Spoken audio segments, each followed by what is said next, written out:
uchaguzi itafanywa kulingana na masharti ile ambayo NASA imeweka.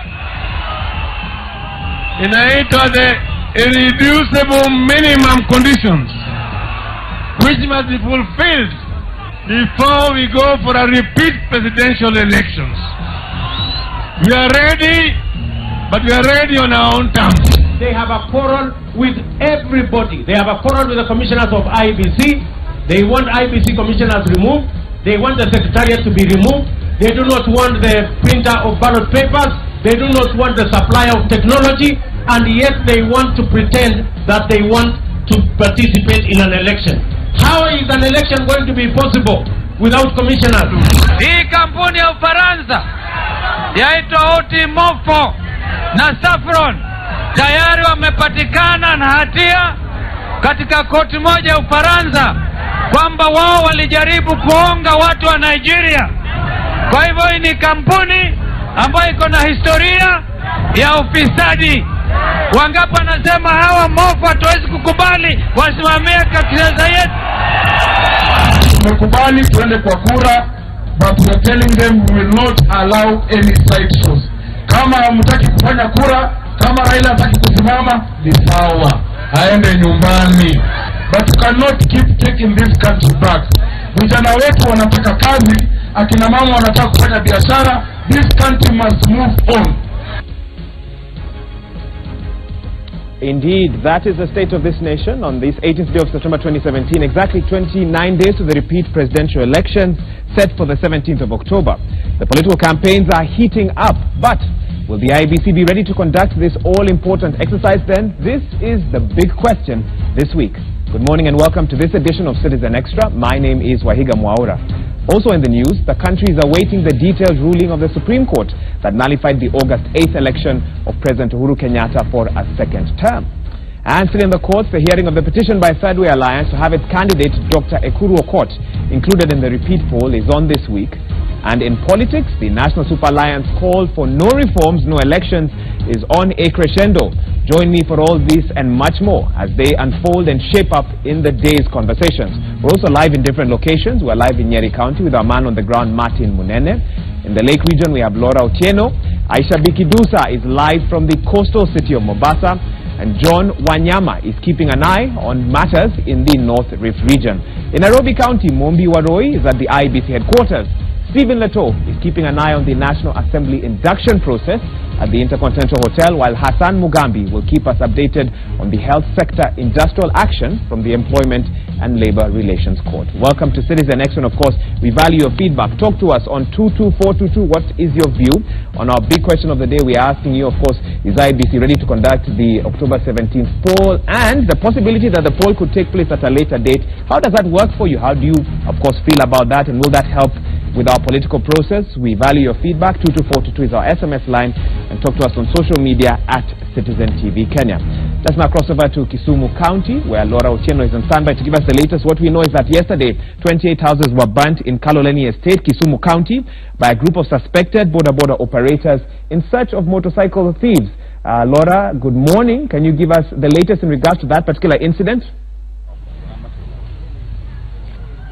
Yes, very good morning to you, Wahiga, and indeed we're coming to you live from county number 43, the lakeside city of Kisumu, and where we are at now is at the Chiefs Camp in Kaloleni, where yesterday this area was actually woke up to some very sad news after there was a retaliatory attack from border operators. Well, the bone of contention, Wahiga, is the border operators claim that as of on Saturday night there was some scuffle that ensued between a border rider and a customer who refused to pay some money, and therefore there was some sort of there was a fight between the two of them, and the consequence is that the border rider was beaten up, and some tension followed on Saturday night, and by Sunday morning there were some border riders who are walking around this place, and as at noon they decided to set a blaze over 28 houses, that is residential houses and business premises all combined, and the people here were very devastated by that, not knowing what their next move will be.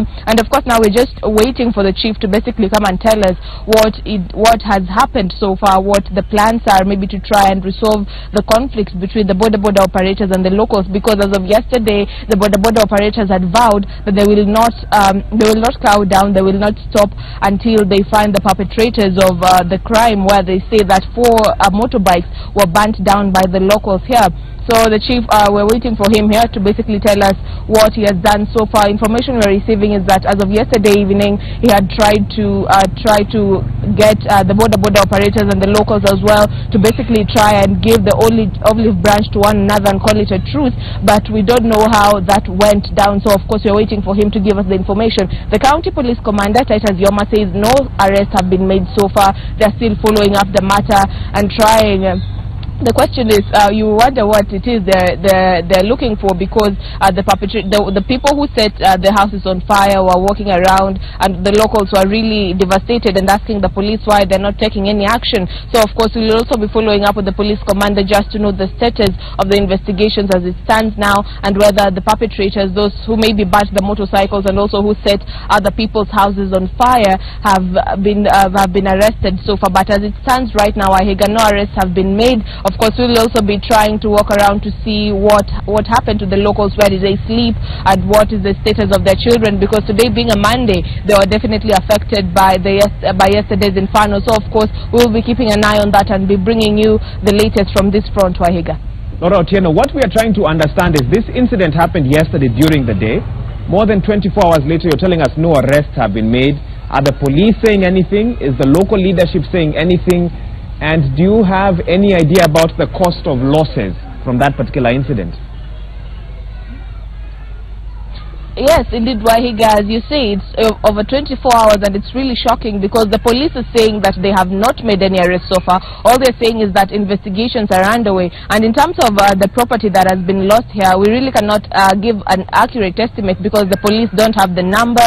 The chief, as we have been waiting for him since 9 a.m., has not come here basically to tell us the exact number of families affected. But as we counted yesterday, it's over 28 houses and business premises all touched down to the ground. But the police say so far the matter is under active investigations. On matters of arrest, they say they cannot really find an exact suspect to try and arrest. But of course we'll be following up with the police just to see how that goes down. But 24 hours indeed after the incident, nobody has been arrested. Nothing is being said by the local leadership yet. But what we know is that the assistant chief, what we're being told is that yesterday tried to call the border operators and the locals to call a truce, but the border operators insisted that they need to find the criminals that set ablaze 4 motorcycles. So indeed it's a wait and see game to see if anybody will be brought to book concerning yesterday's incident. Laura, just a quick one before I let you go. We understand that area residents have allegedly shown some aggression towards members of the press. Can you confirm that? Yes, indeed, Wahiga. Yesterday they were very hostile, and also today morning. I don't know what exactly the issue is with cameras and journalists, because if you try to set up a camera there, they'll tell you to leave the place. So we really don't understand what the exact bone of contention is with the media, but there is a lot of hostility, especially at that exact area where the fire went down, Wahiga. Well, Laura, please stay safe. We'll come back to you for more updates. Laura Otieno there reporting from Kisumu County, Kaloleni area, where she was giving us the aftermath after 28 houses were burnt down in Kaloleni estate by a group of suspected border operators in search of motorcycle thieves. We'll go back to her when we need more updates. Let's now cross over to Uasin Gishu County, I believe, Eldoret, to be specific, where John Wanyama is on standby. We want to talk about matters IEBC, whether they'll be ready to conduct the polls by the 17th of October. But more importantly, and what is emerging now, is that the elections could take place at a later date. What is the view of residents of Uasin Gishu County? Eldoret, John Wanyama, kindly update us. Good morning to you, Maura, and as you clearly said, in Uasin Gishu here, specifically where I am, Eldoret town, residents have mixed reactions on this, whether IEBC will are the right people to hold this election when it comes on 17th, or this date will be changed maybe for another day that we have not been informed, and IEBC have not come out to tell Kenyans when are they preparing for this election. Maura, without wasting time, let's hear what residents have to say here. And if I can start with you, tell us what are your views. Unaonaje uchaguzi kama utafanyika, na kama unaona IEBC wafanye uchaguzi? Asante sana. Kwa majina naitwa Harrison. Mimi kwa upande wangu tungependa referee wa ukweli. Hatutaki referee mwenye na ref game analalia wengine, anafurahisha wengine. Tunataka referee mwenye atachezesha game sisi wote turidhike. Sisi wote tunapenda Kenya. Hakuna Kenya nchi nyingine tunaishi. Lakini tunataka president akitembea Kenya hii kila mtu anampenda. Tutaki president akitembea mahali watu wanasema wewe uliiba, wewe hukuiba. Kitu ya kwanza NASA wako na uchungu. Ukienda kama kwa hiyo hoteli, usikie mpishi hapo aliaka sumu. Mkakula sumu, mkaenda rifaro, mkarudi mkapona. Ukirudi kwa hiyo hoteli ukipata hiyo mpishi utakula. Sasa NASA wako na hiyo uchungu. Ule mpishi aliaka sumu baada yako. Wanaogopa kurudi kwa election. Asante sana. Okay, kwa majina ni Korir Kennedy. My opinion ni ya kwamba Kenya kwa sasa imeshikwa hostage kwa sababu ya siasa. Ile nasema ya kwamba maana independent ni kukua kivyako. Tunaomba ya kwamba sababu ya IBC ni independent iweze kufanya kazi yake. Wawache kuingilia kazi ya IBC, waweze kufanya kazi ili Kenya tuweze kuendelea mbele. Kwa sasa shughuli zote za serikali imesimama kwa sababu ya siasa hii. Na siasa tumechoka. Siasa tulipiga tukamaliza. Sasa hii ya kutuambia turudi, sio hatutaki nani, tunataka nani, hiyo tumechoka nayo. What we want, tunataka election, na kama unaona kama utoshaki, tafadhali wacha na uende nyumbani, mwenye anaendelea aendelee na nchi yetu ya Kenya. Tunataka amani. 2007 vita ilianza namna hii na hatutaki vita tena. Tunasema ya kwamba either uheshimu ile raia walisema ama utoke na uende kando. Kuhold Kenya hostage sababu ya manufaa yako ama manufaa ya chama fulani hatutaki. Kenya iendelee mbele. Biashara hapa Eldoret kwa sasa hakuna. Sababu kila mahali watu wajerudi. Watu waliama wakatoroka. Na hatutaki watu watoroke. Tunataka warudi wafanye biashara. Ukiangalia maduka mengi hajafunguliwa. Sababu mtasema nikifungua labda kutakuwa na vita. Hatutaki hayo. Mrudi tuweze kufanya kazi yetu. Kwa hakika ABC, chama cha Jubilee, NASA hawana budi mpaka wakae chini. Hili tatizo ni kubwa. Si tatizo la fikra ya kisiasa huyu wala huyu. Ni IBC ni tume ambayo iko huru, awaite pande mbili. Ujue mtu akiwa na wasiwasi, haamini upande mmoja, hakuna njia. Ukidharau mibwa utakatwa mguu. Nchi inaenda katika hatari. Tusiweke siasa. Nchi inaenda katika hali mbaya. Hali ya kisiasa. Hakuna njia isipokuwa pande hizi mbili zikae chini. Ikiwa ni ngumu, viongozi wa kidini wajitokeze haraka inavyowezekana. Ikiwa ni leo ama ni kesho, watatue tatizo hili ambalo ni gumu, ama nchi itakwenda mahala mpabaya, na sisi hatupendelee hilo. Asante. Asante sana. Kwa majina mimi naitwa Jesse Gishero, mkaaji wa Uasin Gishu County. Kwa maoni yangu mimi niko na uhakika IBC iko na uwezo wa kufanyisha uchaguzi kwa siku zile lipewa siku 60. Kwanza nikiongea kuhusu ile mambo ya zile vifaa zilizotumika. Saa hii IBC ilikuwa imepewa na katiba ya Kenya, inaweza tumia manyo kama si lazima tutumie zile vifaa zilikuwa zimetumika. Itumie hiyo ile nafasi nyingine ilikuwa imepewa na katiba ya manual. Kwa hivyo si lazima tuambie mambo kwenda Ufaransa tupewe wiki 5. Uchaguzi ufanyike tarehe 17, na kama siku 17 within 60 days. Tuko tayari, tunataka tufanye uchaguzi, tuendelee na maisha yetu kama kawaida. Thank you very much, Mwaura, and clearly you can hear them. They are saying they are very ready to go for this election, and the only thing maybe that is they are feeling like is wasting their time is these wrangles between Jubilee and NASA leaders who are saying that Jubilee IBC should go home. This one is saying IBC should not go home. The campaign mood in Uasin Gishu County, Mwaura, here there is nothing much happening, unlike what we witnessed before we went for the earlier election. Here in Uasin Gishu everything is cool. Residents are just talking in low tones. They are not really motivated, or they don't have that spirit of campaign.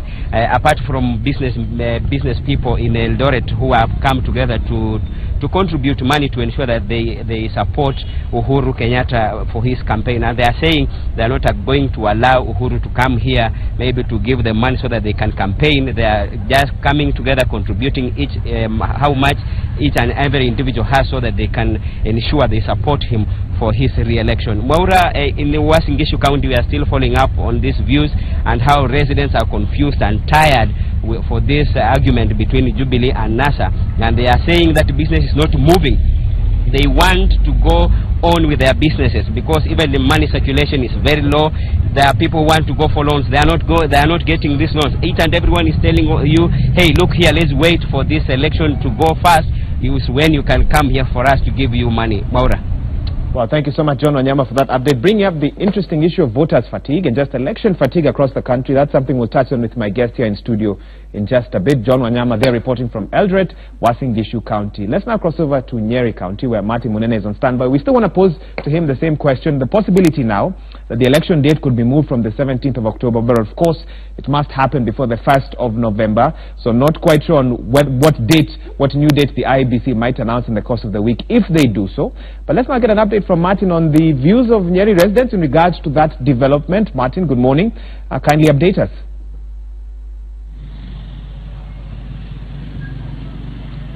Thank you. Indeed, you're getting us live from Nyeri County this Monday morning, and where I am standing is along Rakere Road in Nyeri County, and we are sampling some of the views of residents here regarding what is going on with the IEBC.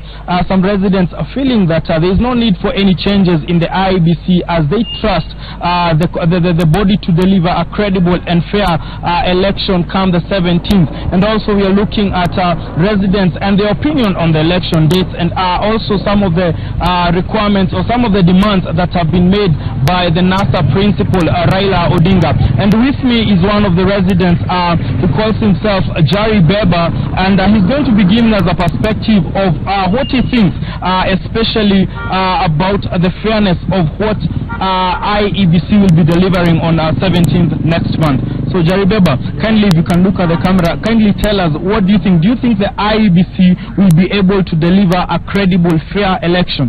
Yes, I believe in IEBC. I believe in Chebukati and this young man called Chilomba.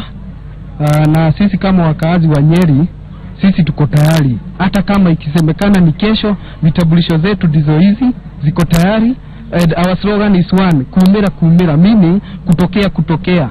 Sisi tuko tayari kabisa, so that we can hit our target of 70 plus 1%. Sisi tuko tayari kabisa, na tunasema date 17 mwezi wa 10, sisi tutatokea kabisa. We are ready, more than ready. Alright, and indeed those are some of the feelings that are on the ground. And also joining me is another man, Mr. Ndegwa, who is the chairman of the border riders in this town, and he's also going to be giving us a perspective of what he feels, especially concerning the dates of the election. Kindly, Mr. Ndegwa, what do you think about the dates set by the IEBC, that is 17th October? We are very ready this time round. We are ready by 17th. We are going to vote for, we are coming with a large number, and we are going to vote for our leaders, because the IEBC has a credible election in last election in 8th, and now we are now trying to make more better than ever. So we are ready in 17th, and we don't want that date to be changed, because we are tired, we are anxious for that. Even if it is a better area, that could be best for us, more best than ever. Yeah, we are very happy for that. Alright, thank you. Alright, thank you. That is the feeling on the ground. People saying that they trust the IEBC to deliver a credible poll, and also feeling that if there are going to be changes in the election dates, the dates should actually be brought closer, as they feel that they are able, they are ready to do what is required of them, which is to come out. And as the young man said, the call here in Nyeri is not just to come out and vote, but also make sure that you not only vote, but also pull somebody along with you to make sure that they also vote. That is how things are, and we're going to, of course, be keeping you up to date with what is happening here in Nyeri County, where I'm based. I am Martin Munene. Back to you in studio.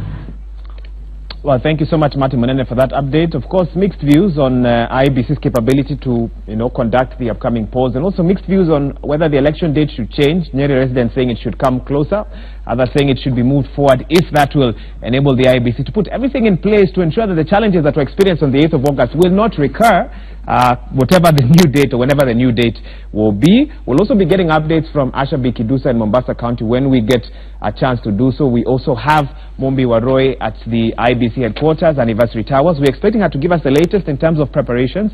We expect periodic updates from the IEBC over the next couple of days. What we also know is that there's a probable meeting on Wednesday between the IEBC President Uhuru Kenyatta, NASA leader Raila Odinga, and after that, should that meeting take place, a more comprehensive roadmap to the upcoming polls could probably be released.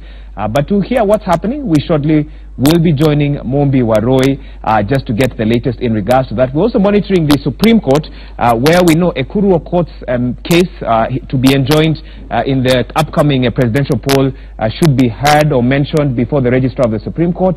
Will he get his wish? Will he be allowed to also be a presidential candidate in the upcoming poll? We're also waiting for that particular update. Remember, of course, the National Assembly and the Senate will be carrying out their induction process starting today. That should actually have happened about 40 minutes or so. For the National Assembly, that was set to take place at the Intercontinental Hotel, and for senators, they are expected in Naivasha, supposed to start from 9 a.m. and take place throughout the course of this week. We'll be giving you updates on that as and when we get it. That's just a snapshot of what we are following. Remember, the nurses also expected to carry out some form of demonstrations today. The Council of Governors had stated that any nurse who does not report to work by end of next week should be fired by the governors or the county government.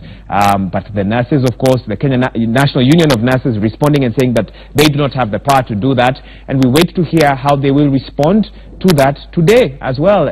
We also know that education stakeholders are meeting even as we speak to discuss the exam schedule in line with the upcoming elections and how all that will work together. We'll give you updates on that as and when we get it. But I believe we now can get Mombi Waroi to get an update. Yes, we have her, the Anniversary Towers. Mombi, good morning. What sort of activities do we expect at the IEBC today? And can you confirm whether Wednesday's planned meeting between the IEBC, President Uhuru Kenyatta and NASA leader Raila Odinga will take place? Good morning, Wahiga. Yes, the IEBC officials are currently said to be in an internal meeting where they're supposed to be discussing issues arising in regards to the election preparedness. They had initially said that the election will be repeat election, will be held on the 17th of October. That is next month, with only barely 30 days to go. But so far there have been concerns and recommendations from other stakeholders involved in the preparations of the upcoming elections, one being the Saffron Mofo, who said that they recommend the 26th of October as a suitable date. That is the least date, that the earliest that they recommend that they will be able to hold the elections comfortably. And when you look at this French firm that is Saffron Mofo, this is the firm that was tasked with coming up with the Kenya Integrated Elections Management Systems, a system that was used to transact to ensure that the elections were able to be taken back to the National Tallying Center electronically. And so far they say they require at least 5 weeks from the moment that the IEBC alerts them to come up with another system to be able to hold the repeat elections. So far they say that the kits that were initially brought, that is the 45,000 kits, are the same kits that will be used to conduct this election. However, because according to the Kenyan election laws, the materials, the information, the records from the previous election that was held on the 8th of August has to be held between 6 months to 3 years, considering the number of petitions, the over 100 petitions that have been taken to various high courts across the country, and this information needs to be preserved in case of the petitions to be enable the judges to know whether the election in those various parts of the counties were won fair and square. So the SD cards that are currently in the country, they can no longer be used, and Saffron Mofo has said that they will be required to order 45,000 more SD cards to be used in the repeat presidential election. And apart from that, this SD cards have to be in certain requirements, where if an SD card is supposed to be for Nairobi County, it has to include the biometric information of all the voters in Nairobi County, and that is why they say they require a minimum of 5 weeks. Apart from bringing in the SD cards into the country, they also say they need to work out the installation process, they need to reconfigure the kits that were used on the in the August 8th election, and also they need to test the process, and that is why they say the recommended date from their end is the 26th of October. But Wahiga, as you mentioned earlier, yes, the deadline still remains. According to the Supreme Court, the elections must be held by the 1st of November.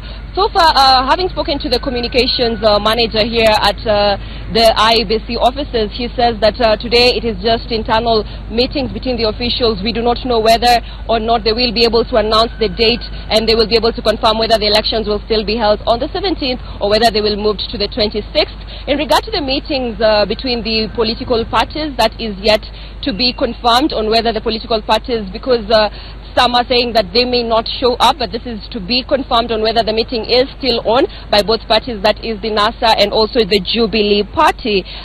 Seeing the dates, the information that the dates might change also affects the school calendar, as you'd mentioned, with KCSE orals that was set to begin on the 23rd of October, and also the rest of the exam that was to begin on the 6th of November. This bringing an issue where you mentioned that the examinations officials will also have to discuss on how to deal with this new developments from the IEBC. Wahiga?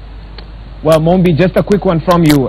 Do we have any idea about the personnel that will be handling the upcoming polls? Bearing in mind, there's a team that handled the August 8th polls, and then there's also the special projects team that IEBC Chairperson Wafula Chebukati had mentioned.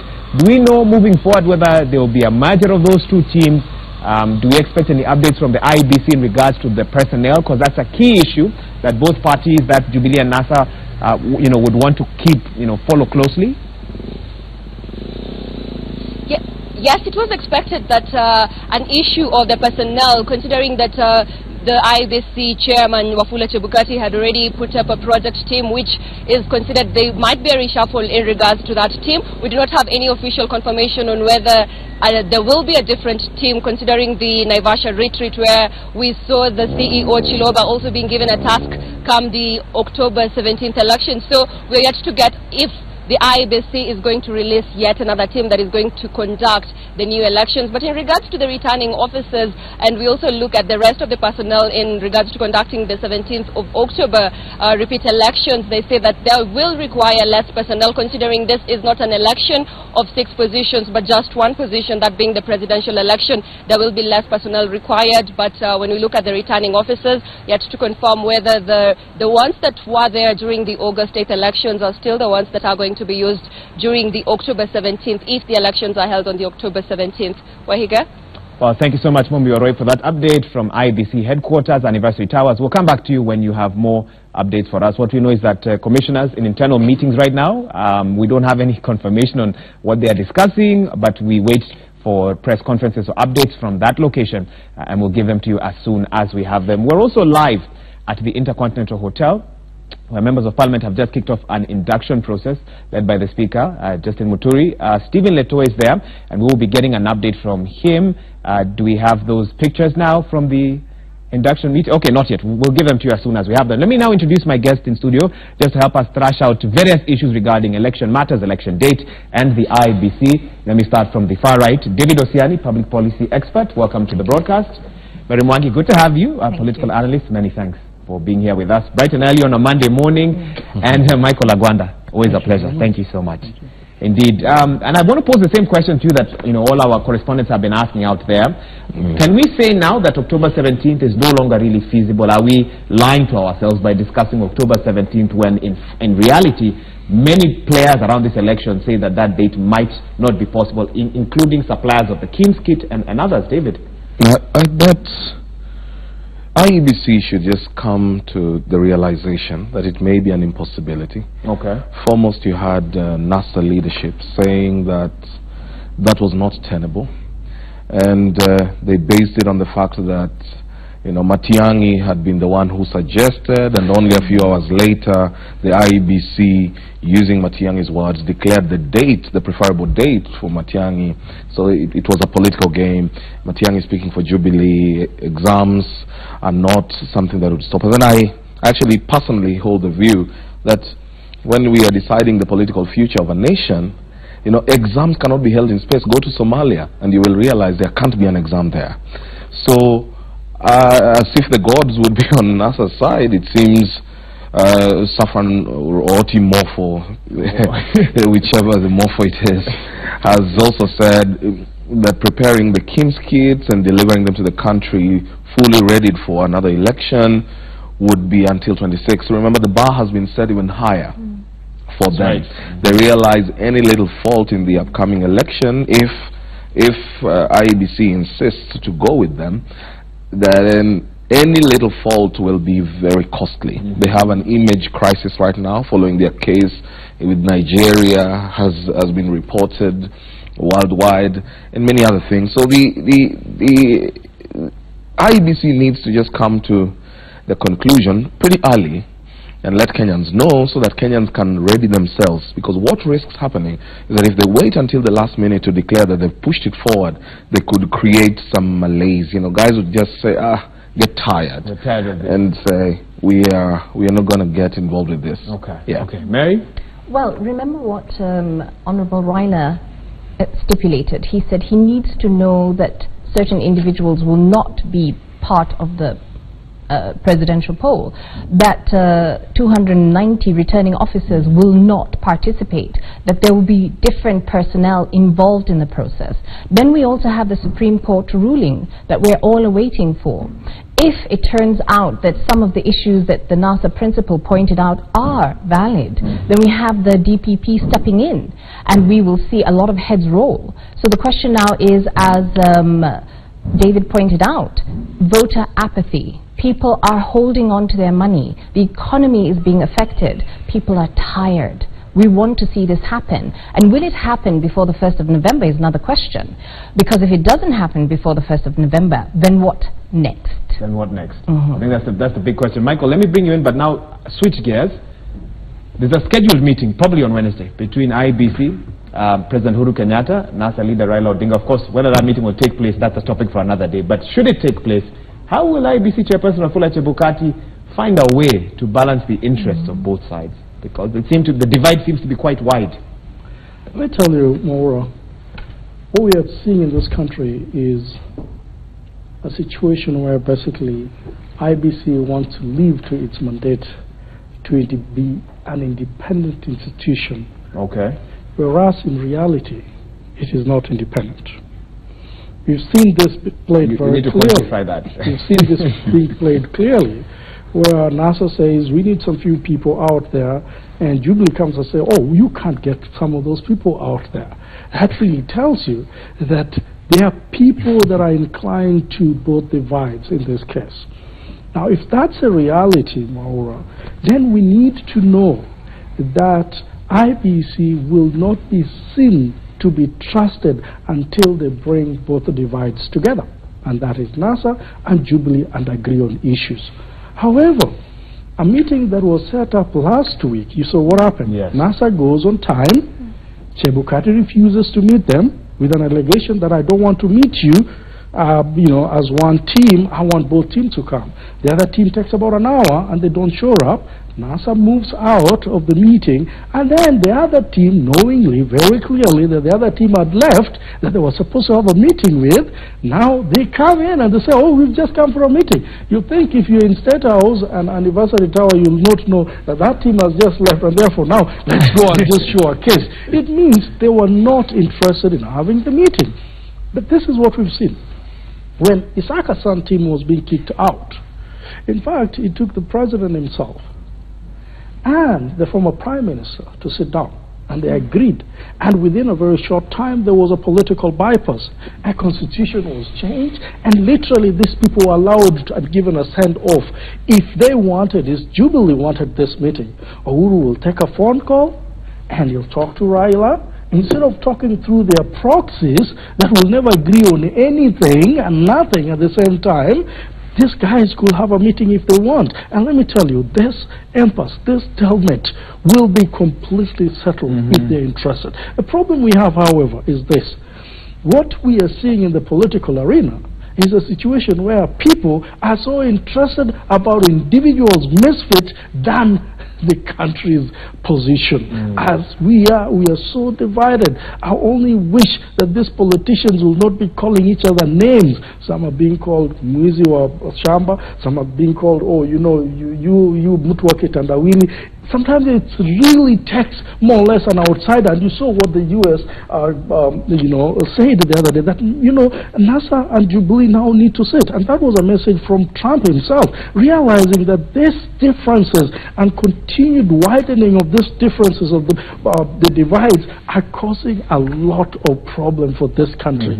And because they are involved, and the question we are asking people, must we wait until America or Russia or UK come and say, oh, you guys, you need to talk. Why can't we figure out this first, that we need to talk so that we can put this country forward and not for our political interests. It's funny you brought that up because I want to bring that to David now. David, were you surprised to see that the United States has spoken so publicly about Kenya? Well, it's only expected. You know, United States as a governance and global politics experts will tell you is called a big brother. It steps in, let alone knowing very clearly that Trump has his problems to deal with in the U.S. itself. And so he probably is not the best to tell other countries how to put their houses in order.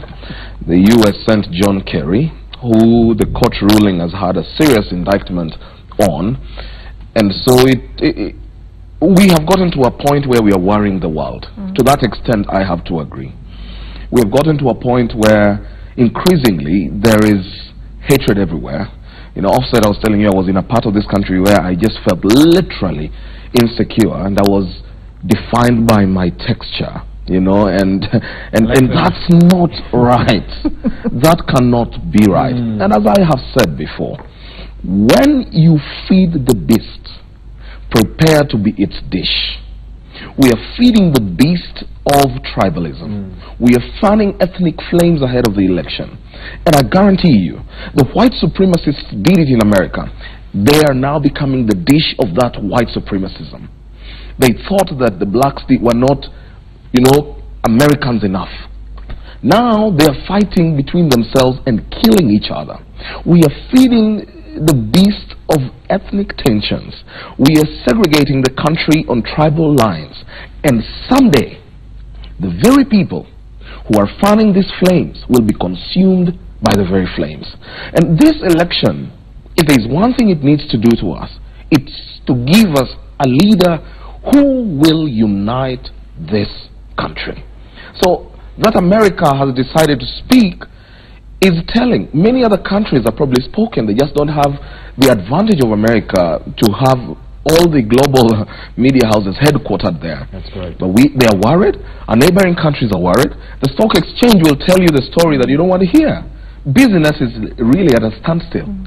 And when I saw what happened in, you know, some parts of, say, Githurai and all the rest, and the talks by some of the politicians from both divides, then I got worried. I'm even asking myself, will we even get to the election itself at this rate? And so we need to tone down, get down to choosing a leader. He must not speak your mother tongue. Just get a leader who you think is genuine and true to this nation. Mary, can Kenyans breathe a sigh of relief, quote unquote, now that superpowers like America are warning leaders that you need to start talking? Is that maybe the kind of restraint that our leaders need to get them now to sit down and talk about the post date and agree on how the country can move forward? Unfortunately, that is the case, because we've been talking very them versus us. And as David has pointed out, the narrative right now is we won fair and square, the other side saying we lost and this is what happened. So the messaging in our nation right now is such that people feel that the them versus us narrative will continue. And if we're not careful, we can implode. And you see, we can argue, oh, we've been a bastion of peace for years. But if we look at this election in terms of the 2007 election, it's almost similar. And so you see what parallels between very similar parallels, where an incumbent is holding on to power and half of the nation feels that they're not legitimately, you know, in that position. Exactly. And then you have his support base saying he won fair and square. So we have to now come to the table. Both sides need to think bigger than themselves and think for this nation, because at the end of the day we could go into a very serious situation right now, and America is looking at us also in terms of our strategic position. We are economically strategic, we are also strategic in terms of counterterrorism, and all these gains that have been made over the years could be lost in the blink of an eye. And we must sit down and think that the nation is bigger than two individuals. Essentially, Maura, that is the reason IEBC must get its act in order, because the IEBC has such a sacred role. When the country is this torn, the country is going to look up not to Uhuru because he has his fanatics, not to Raila Odinga because he has his fanatics. They're going to look up to this body. Now, this body has had officers who one half of the country says, you know, their leader at least says, we don't trust him. It doesn't matter whether that's the truth or not. Okay, the ruling isn't out, so we don't know. The mere reason that there is a mistrust. Trust is, I have said, well, trust is just that. You break it, it's gone. You can't get it back. You can't redeem it, whether it's a propaganda. People have been accused falsely. I watched on TV a man who was fired from Posta on the basis of propaganda, and his mother died thinking that really he was a thief, and yet he had been framed up. But when trust is gone, the honorable thing to do is, because this is about the country and not about us, you excuse yourself and say, you know what, I am Ezra, I am Chebukati, we have trust issues around us. Yes. Jubilee does not trust Chebukati, NASA does not trust Chiloba. If that's the case, you just say, you know what, the country doesn't trust us. We may have done our jobs in our knowledge to the best way we could, but because the country has not trusted us, and this is about the nation, yes, we have to give way so that the country moves into an election believing that no one stands in the way of justice and fairness. Michael, can IEBC manage to run an election or to conduct an election without its two key leaders, that's the chairperson of the commission and the CEO of the secretariat? As it is today, I want to remind us of one day we sat over here and Dr. Roslyn Akombe sat with us, and I made a statement to her, and I said, if you people bungle this election, you'll have no place to put your head. My words have come true. I don't see them in the media as they used to be today, and everything we used to talk about literally is exactly what happened. When they kept on promising us that they are ready, they are ready, they are ready. As it is today, if I may answer your question, Chebukati has to stay on. That's your take?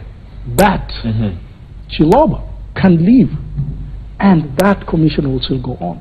It's only the returning officer where we're having a problem. And remember that the government is not able, the president is not able to now, within this short time, even to constitute, it comes from parliament, a call for applicants, and, the parliament interviews that person and presents the name to the president. Where we are, the president is not able to appoint the returning officer of this country. However, Chiloba is one guy that can leave and replace. Because and it's possible the question I've always asked myself, look, must I die in a position once I have been hugely accused by the courts, the highest court of the land, that I bungled an election? The money that is being used at IBC is our taxpayers' money. If we've lost billions in this campaign, up to a point where the Supreme Court says there is an illegality here, why wouldn't I resign? Why wouldn't somebody even constitute an internal investigation so that they come out with something? I totally support Honorable Raila Odinga when he says, look, I cannot go to the polls with the very, very people that I am accusing that stole my votes. And if it's truly so, and actually in this case is vindicated by the Supreme Court, why wouldn't somebody say, look, if I am in charge and I didn't seem to have done my job well, even if I did it well, but everybody now seems not to trust me, this is my resignation, let me go home, so that I will be vindicated with time. But when you're insisting that you have all the 290 returning officers, and I myself was in a tallying center in one of the counties in this country, and there was a returning officer of Suba South, specifically, and I remember that, who brought his form 37A for a gubernatorial position, I'm just giving that as an example, and he loaded 4,000 on top of the total summation of what was in 30. You saw that? I saw that, and actually the county returning officer was brought and he was asked, and he said, yes, this is a mistake, but we can't change it at the county position. You can't change it. We have to take it. My goodness. No, you have to go to court. You see those kind of things. If I know that 4,000, this returning officer decides to put 4,000, boom, on form 37. You can only wonder what was happening elsewhere. You can only wonder how this guy, And remember, this is Excel. You put any figure, it adds for you. You really don't have to add this thing. And you know the returning officer equally said, yes, this was a mistake in Super South. Now, if that's the case, and you know that this happened, that somebody loaded 4,000, this is in public domain, you can check and it's factual. If you know that that's happened, how do you trust that guy to go and run your campaign again? Let me ask you to pause on that point, because you're going to respond to that, David, on the other side of this break. We're just about to take a short break. Before we do, let's cross over now to where Dennis Otieno is at the Stanley Hotel in the CBD. Cyton Investments Management has released the Kenya banking sector report for the first half of 2017. This report focuses on an analysis of the banking sector in Kenya. Let's now get an update from him in regards to that. Dennis Otieno, good morning. So far, have you seen that report, and what can you tell us about it? Indeed, a very good morning to you, Wahiga Mwaura. And yes, we've opened up the week on a banking note. And looking at Kenya's banking sector, you do realize that it's one of the most vibrant sectors, not just in the region, but also in the continent, as you can see. In terms of looking at the last 2 years, the sector has actually taken a beating, and we've actually seen quite some challenges. Seeing that some banks have actually been forced to take drastic actions. Some of them are resorting to laying off their staff in order to keep their margins. But this morning, Cyton indeed did release a report looking at what has been going on in the first half of the year 2017 with regard to the banking sector, and quite some interesting findings in this report. With me here is an investment analyst from Cyton, Bwana Caleb Mugendi, who is actually going just to brief us more about the key highlights of this particular report. Hello, yes. Welcome to Citizen TV. Can you tell us what are the key highlights of this report? Okay, first of all, this is H1 banking sector report. It just does the analysis of the Kenyan banking sector for the last half year. What stood out for us is there's a transition to more efficiency. There's been a lot of cost rationalization in the sector. As you mentioned, closure of branches and the laying off of staff. This is a bit to keep the cost-income ratio at acceptable levels. And another thing that stood out for us was the regulation in the sector. This is the first full year that has a cap, the interest rate cap. Banks have been operating under the interest rate cap environment. This has led to a reduction in their margins, and especially their bottom line in terms of profitability. We find that over the half year, all banks registered a decline in core earnings per share. And in order now to improve on this, they're trying to, there's a renewed focus on the non-funded income line that is not under the cap. So there's a bid and a push to grow that. In other terms, there's also a deterioration in asset quality across the sector. We find that non-performing loans have actually increased to around 11%, which is at higher than historical average levels. And this is because of banks have not been able to put everyone in the risk profile. So we find that asset quality has deteriorated, and lending to the private sector has also come down.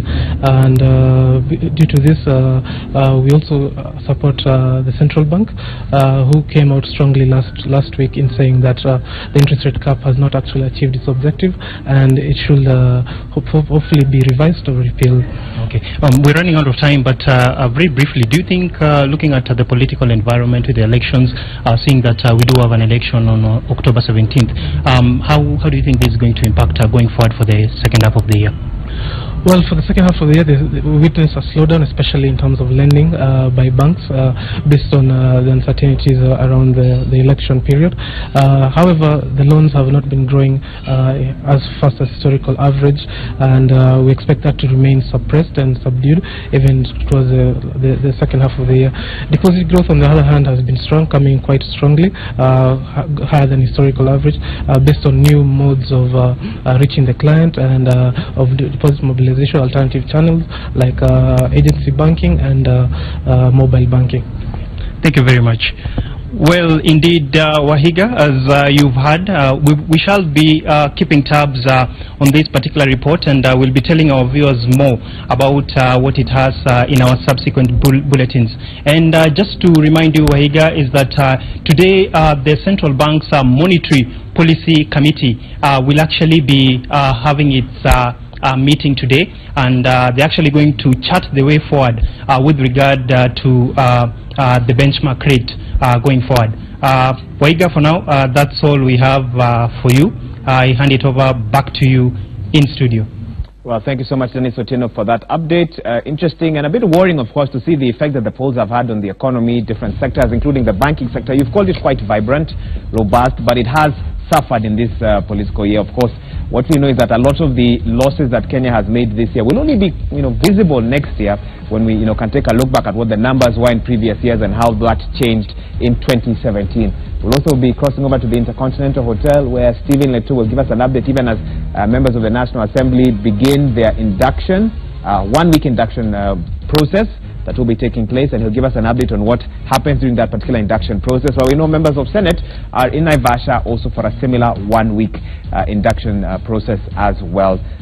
We'll talk a bit about that on the other side of this break, but for now we take a quick break, this being the end of the first hour of Citizen Extra. When we return, we'll have more guests in studio, including former Gishugu Member of Parliament, Dr. Njogu Barua, who will be joining us even as we talk matters IEBC election date and all the factors that are tied in around that. You're watching Citizen Extra.